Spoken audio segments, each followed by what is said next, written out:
भाई मेरे को एक चीज बताओ, अगर मैं गलत हूँ और मैं गलत था तो मैं जेल से बाहर कैसे हूँ?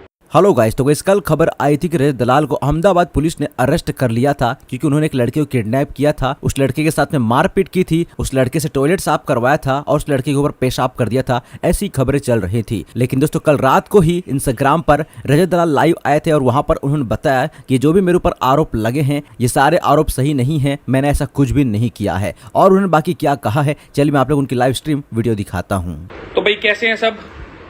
सबको पता ही होगा कि मेरी अरेस्ट हो गई थी, मैं अरेस्टेड था। पर कुछ चीजें मेरे को ही जेल से आने के बाद, सब निपटने के बाद पता चली हैं, जो कि मैंने करी है वो मुझे पता ही नहीं था। एक जगह आया हुआ है कि मैंने किसी के मुंह पे पेशाब करा है, एक जगह आया मैंने ब्रूटली किसी को मारा है, और एक था मैंने किसी से स्टूल साफ कराया है। बिलो द बेल्ट जाने की चीजें मेरे को समझ नहीं आती क्या है। मैं भी भाई इंसान हूँ और ये इंसानों वाले काम नहीं है, ये मेरे को बहुत अच्छे से चीज पता है। और FIR में क्या लिखा हुआ है? हाँ, इतना लिखा हुआ है। भाई मेरे को एक चीज बताओ, अगर मैं गलत हूँ और मैं गलत था तो मैं जेल से बाहर कैसे हूँ? मेरे को बेल कैसे मिल गई? अगर मैंने कोई गुनाह करा है तो मैं जेल के अंदर होना चाहिए ना, मैं जेल के बाहर कैसे? जो हमारा पुलिस प्रशासन है उसको भी सारी चीजें समझ में आती है, किसने क्या चीज करी है क्या नहीं करी। कोर्ट में हियरिंग हुई थी और जो मेरे ऊपर केस लगा था किडनैपिंग का, अपहरण का, 2-3 उसमें धाराएं और भी थी, उसमें बेल मिलने का कोई पॉइंट ही नहीं होता भाई। जो हमारे जज बैठे हैं माननीय, उनको बहुत अच्छे से समझ में होती है क्या चीज सही है क्या चीज गलत है। और क्या क्या चीजें थी एक बार देख लो, लग गया था ना, इतना ही था। मेरे को एक चीज बताओ, अगर मैंने कुछ करा होता तो मैं बाहर कैसे हो जाता ना? मेरे को बिना किसी नोटिस के पुलिस वालों ने उठाया, जो कि कानूनी रूप से जायज चीज नहीं। वहां पे एक जगह आया हुआ है कि मैंने मारपीट करी। भाई मेरे हाथों में बहुत अच्छी खासी जान होगी, अगर किसी को मारूंगा तो किसी के निशान तो आएगा ना। उस लड़के के पूरे शरीर पे एक निशान नहीं है, सिंगल एक निशान। और जो उसमें बोला हुआ है कि मैंने किसी की पसलियां तोड़ दी, अगर पसलियां टूटती हैं तो कहीं फ्रैक्चर होता है, कहीं निशान आता है, कहीं कलर तो चेंज होता है ना, उसमें सब कुछ एग्जैक्ट है। उसके घर वाले हियरिंग तक पे नहीं आए भाई, कि एक होता है ना पुलिस चौकी में आके सब काम करवा के, अगर तुमने किसी पे केस करा है, पूरी हियरिंग के दौरान उनके वकील के पास एक सिंगल प्रूफ नहीं था किसी भी चीज का। जो भी मेरे ऊपर एलिगेशन लगाई है, मैंने टॉयलेट कराया है, मैंने मारा है, सब कुछ साफ कराया है, एक सिंगल प्रूफ नहीं था। और देखने तो पॉइंटर क्या क्या थे उनके, चोट के निशान थे।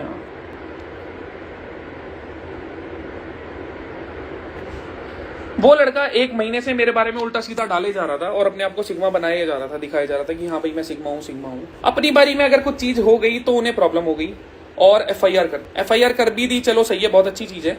FIR का एक भी पॉइंट, सिंगल एक भी पॉइंट उन्होंने जब भी सुनवाई हुई उस टाइम क्लियर नहीं करा, ना मारपीट का, ना लड़ाई का, ना किडनैपिंग का। मेरे पास वीडियोज हैं, व्लॉगिंग कर रहा था उस टाइम, कि वो लड़का आके खुद मेरी गाड़ी में बैठ, उस लड़के को उसकी मम्मी के पास जब छोड़ के आया हूं ना, उसकी पूरी प्रॉपर रिकॉर्डिंग है। वहां पे 8-9 लड़के और खड़े थे, उस लड़के ने खुद अपनी मम्मी के पैर छुए, वहां उठक बैठक लगा के अपनी मम्मी से सॉरी बोली, मेरे से नहीं, मेरे पैर नहीं, अपनी मम्मी के पैर छुए।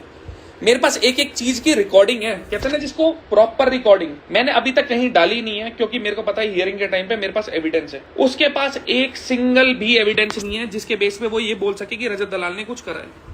और ये चीज मीडिया में उछली कैसे? एक और केस चल रहा था किसी पुलिस वाले का, XYZ चीज थी, वो मैं वर्गली नहीं बोल सकता। उस चीज के लिए पुलिस वालों के वो मीडिया वाले आए हुए थे, मेरे लिए नहीं आए हुए थे। उनको उस केस से कुछ नहीं मिला तो उन्होंने मेरा केस डाल दिया। और भाई ये हमारी मीडिया इतनी प्यारी, इतनी अच्छी है, मेरे ऊपर भाई एलिगेशन लगे हैं, मैं एक्यूज हूं, मैं गिल्टी नहीं हूं। उन्होंने जो बात बोली है वो वर्बली बोली है FIR में कि रजत ने ये चीज करी, वो कहीं से कहीं तक उसका एक भी माननीय प्रूफ नहीं है। उस लड़के का मेडिकल तो हुआ होगा, पूरे शरीर पे एक चोट का निशान नहीं है, सिंगल एक चोट का। मैंने अगर ब्रूटली उसको मारा है, ब्रूटली वो पिटा है, तो कहीं तो एक निशान तो होगा, सिंगल एक निशान। अगर उसकी मैंने पसलियां तोड़ी हैं तो हड्डी टूटी होगी, निशान आया होगा, ब्रूज आया होगा, कुछ तो आया होगा भाई। मैंने उसके मुंह पे पेशाब कर दिया ऐसा बोल रहे। अरे भाई इतने गए गुजरे नहीं है। मैंने किसी को किडनैप करा, उसमें ऐसा बताया गया है अगर मैं किसी को किडनैप करूंगा तो क्या मैं इंस्टाग्राम पे स्टोरी लगाऊंगा? इतना चूतिया तो नहीं होगी भाई मैंने किसी को किडनैप करा और मैं पब्लिकली लोगों को दिखा रहा हूं ये मेरे साथ। वो लड़का मैक्स टू मैक्स मेरे साथ 50 मिनट होगा। उसकी एक वीडियो जो थी ना मेरे साथ बैठे हुए की, मैंने व्हाट्सएप पे डालूंगा, उसके हाथ में फोन है। पुलिस वालों ने उसकी कॉल लॉग्स देखे होंगे, उसकी मम्मी के कॉल लॉग्स देखे होंगे।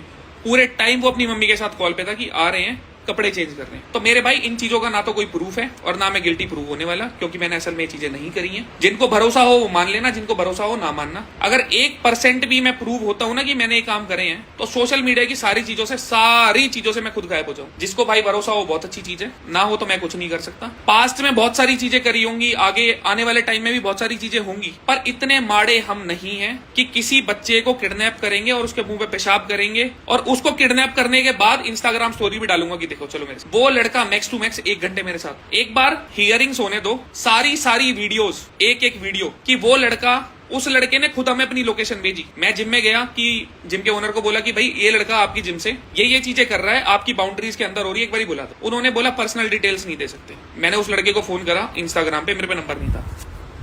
उसने हमसे नंबर लेके हमारे ही व्हाट्सएप पे अपनी लोकेशन भेजी खुद। उसने हमको बुलाया, उसकी गली के कोने में मैं खड़ा था, पीछे शिवम ने रिकॉर्डिंग ऑन कर रखी थी। वो अपनी मर्जी से मेरी गाड़ी में बैठा, अपनी खुद की मर्जी से। उसको जब उसके घर पे छोड़ के आए हैं ना, उसकी रिकॉर्डिंग है कि उसकी मम्मी के सामने क्या बात हो रही है। उसका रास्ते में दोस्त मिला, रास्ते में मेरे को दुकान तक पे रिकॉर्डिंग तक पूरी है, इसने साथ में थम्स अप पी। मुझे नहीं समझ में आ रहा लोगों को फेम के चक्कर में कितना कुछ करना पड़ता है, नाम उठाने के चक्कर में। मेरे को पता नहीं कब से छेड़े जा रहा है। तो भाई ना तो हम पीछे हटने वाले, ना किसी से दबने वाले, 1% नहीं दबने वाला, सिंगल 1% भी। जो भी चीज होगी लॉ के अंडर होगी, उसके बाहर कुछ भी नहीं होने वाला। पर ये चीज मैं तुम्हें साबित करके दिखा दूंगा कि मेरे हाथ से कुछ भी चीज नहीं। तो भाई ज्यादा इसके अलावा यार क्या ही चीज बोलूं ना, मतलब मेरे को समझ नहीं आता कि मतलब मैं उस लड़के को किडनैप करूंगा, इस चीज का तुक कहां से बनता है। और अगर किडनैप कर लिया तो मैं 50 मिनट बाद उसकी मम्मी के पास उसको लेके सॉरी क्यों बुलवा रहा हूं। तो भाई मेरे पार्ट पे बस इतनी चीजें थी। उम्मीद करता हूं इस चीज में साथ रहोगे। जो अपने हैं उनको समझ में आएगा कि भाई इतने गए गुजरे काम हम नहीं कर सकते। बाकी एक आध हियरिंग में सारी चीज क्लियर होगी। उन्हें पता तो लगना चाहिए कि उन्होंने कहां पे हाथ मारा है। डिफेमेशन का मैं दिखाता हूं, उसके बाद लीगली क्या चीज होती है, ऊपर से नीचे तक क्या जाता है। तो जो भी होगी भाई चीजें लॉ के अंडर होगी। मैं रिकॉर्डिंग्स नहीं डाल सकता क्योंकि वो मेरे पास प्रूफ है। मैं प्रूफ की चीजें पब्लिक नहीं करने वाला। बस इससे ज्यादा मेरे पास कुछ भी नहीं है। पुलिस वालों का बर्ताव हमारे साथ ओके की रिपोर्ट था, कोई 1% प्रॉब्लम नहीं है। मेरे को कहीं से कहीं तक हाथ तक नहीं लगाया, कोई मान मर्यादा के ऊपर कोई दिक्कत नहीं आई। बाकी थोड़ी बहुत चीजें थी वो होती रहती है। तो मेरे पार्ट में बस इतना था, मेरे को क्लैरिफिकेशन देना था। जिन ने सुना भाई बड़ी मेहरबानी। सारे भाई ख्याल रखो, तगड़े होने पे ध्यान दो। फिलहाल इस पूरे मैटर पर अब आप लोग का क्या रिएक्शन है, आप लोग रजत दलाल के बारे में क्या कहना चाहोगे, आप लोग आपकी राय हमें कमेंट